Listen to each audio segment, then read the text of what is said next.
চট্টগ্রাম নগরীর জলাবদ্ধতা নিরসনে চলমান কার্যক্রম তদারকির অংশ হিসেবে বারৈপাড়া খাল পরিদর্শন করেছেন চট্টগ্রাম সিটি কর্পোরেশনের মেয়র ডাক্তার শাহাদাত হোসেন। পরিদর্শনকালে তিনি খালের পানি প্রবাহ, পরিচ্ছন্নতা কার্যক্রম এবং চলমান উন্নয়ন কাজের অগ্রগতি সরেজমিনে পর্যবেক্ষণ করেন।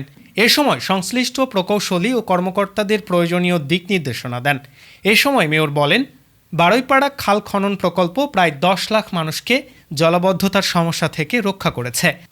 পূর্ব বাকলিয়া, পূর্ব ষোলশহর ও পশ্চিম বাকলিয়ার অনেক এলাকায় এখন বর্ষায় আগের মতো জলাবদ্ধতা হয় না।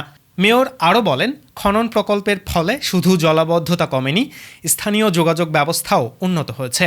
খালপাড়ের ফুটপাত ও উন্মুক্ত স্থান এখন স্থানীয়দের বিনোদনের কেন্দ্রে পরিণত হয়েছে।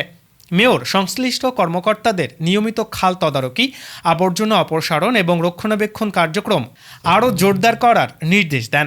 এ সময় সিটি কর্পোরেশনের প্রধান প্রকৌশলী আনিসুর রহমান, প্রকৌশলী ফরহাদুল আলম সহ সংশ্লিষ্ট কর্মকর্তারা উপস্থিত ছিলেন।